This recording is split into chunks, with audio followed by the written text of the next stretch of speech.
Hi, how are you? Happy Friday. I hope you're looking forward to a lovely weekend. I was thinking this morning about a very interesting subject I've been pondering on for some time, and I thought I'd share my thoughts with you. And it's about this gender fluidity or non binary, asexuality, all that controversial stuff, and it seems to fire up so much passion and controversy for people.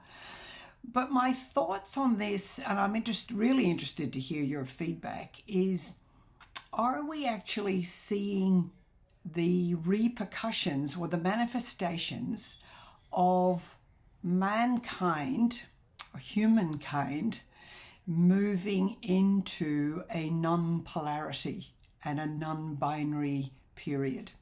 So over the last 3 or 4 years, we've been pushed into separateness and into two corners, and we've been divided over so many different subjects. And we know that as we evolve and grow and change and expand in our consciousness, we eventually want to reach a oneness. And maybe that's what we're seeing. The young people, and I know there's not just young people, but predominantly so many young people are redefining their gender.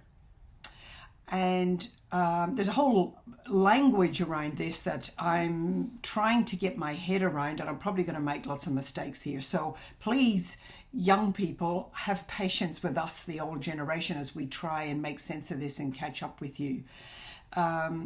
But what I understand about polarities, and polarities are two opposites. This is how I see it. We've got two opposites, the black and the white, the up and the down, the back and the front. These are the two polarities of the yin and the yang. And in actual fact, when the yin and the yang come together properly, you cannot have one without the other. You can't have up without down. You can't have a front without a back. And the idea was always that the two polarities would live in harmony.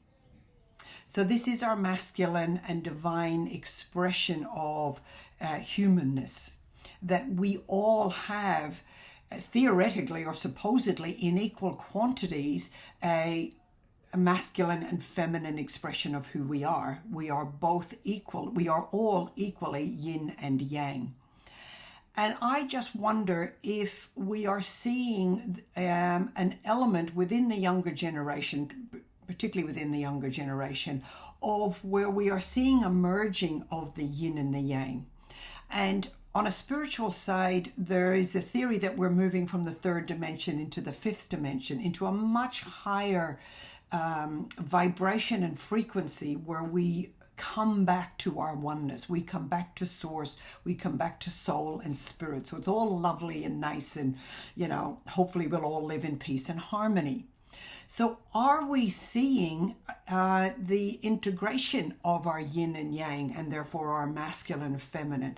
So that creates a sense of oneness that cannot be divided, cannot be separated, and we are at one. Is it right or is it wrong? There is no right or wrong, I think, in this. And this is what we as parents and as the older generation, I think, need to get our heads around. Is this correct? I don't know. But this is a theory that I've come up with. And to me, it sounds nicer. And I want to choose something that's nicer, that kind of makes sense to me. And if this were true, then, and in fact, whether it's true or not, I believe we need to help our children to be at peace with who they are, to accept themselves, and not to judge themselves as either being right or being wrong. We don't need to go into defensiveness. We don't need to defend who we are and the selection of our gender or our sexuality. And that then presupposes that we don't need to change our sexuality. If a female wants to become a male, or that presupposes that person who's wanting to change their gender is still struggling with the polarities and the binariness of, am I one or the other? Well, what if you are both? And, allow them to then not have to pick a side. So this is where the non-binary and the asexuality maybe offers a nice place in the middle. And then that also means that if they are at peace with who they are, then it doesn't matter whether they've got certain parts, breasts or penises or whatever, that define them as one or the other. They can just be who they are, which also means then they don't have to go through surgeries and, change their bodies and disfigure their bodies in order to be something that they're trying to search for. So I think we all need to, each to their own, but I kind of like playing around with these ideas and thinking that, is this a possibility? Is this something that we can use this approach to help children feel more at peace with who they are and help them to find a nice compromise where they don't have to defend themselves and they don't have to judge themselves? Love to hear your thoughts. Does that make sense to anyone? Now, because I don't know about this, it's just my thoughts, I thought I'd pull a few cards. And I intuitively went with a nice oracle deck, and it's a lovely sort of fun, gentle oracle tarot. And I just loved the cards that came up. So this first card is the world. This child holding the world. And the words on this is rewards, expansion, and destiny. So when I tapped into what is this non-binary, this gender fluidity all about? So you couldn't get a nicer card. So we are moving into a time of reward, expansion, and this could be our destiny. Then the next card was interesting too. So we got the Six of Swords. So the six is all about equilibrium and harmony. So instead of masculine and feminine, yin and yang in conflict and fighting against each other and defending ourselves, we can come into harmony and equilibrium in the six. And it also suggests that if we connect in with our friends and find a tribe, find a tribe of friends and move into more peaceful times.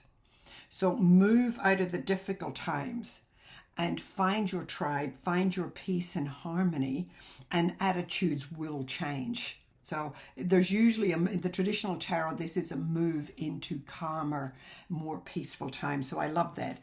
Then another card popped up, which was the 10. And 10 is 0 and 1. So I love this. And then another 10 popped up. So the 10s are saying that 1s and 0. So in computers, this is the binary code of 1 and 0. Right? So the first card said, put down your burdens. So for those who are struggling with, who am I? How do I define myself? How do I understand my identity in this new era, on this new earth moving forward? Put down your burdens and enjoy the outcome. You can decide who you want to be. If you make peace with your divine masculine and your divine feminine and sit in the harmony and the oneness and the balance of both, then to me, that's much more important. That's a nicer place to be. What do you think?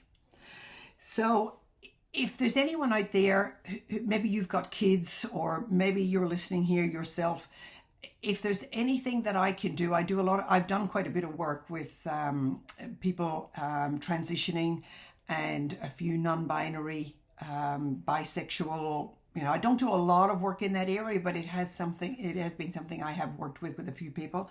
And my attitude is always to help that individual make peace with themselves so that they are comfortable in their body, whatever they feel that is. So if I can be of any help to anyone on any of those subjects, then please do let me know. Anyway, thoughts for the weekend. Have a lovely weekend. I think it's going to be cold and wet here in Sydney, but we're going to rug up and make the best of it. And I'll talk to you again soon. God bless until I see you again. Bye.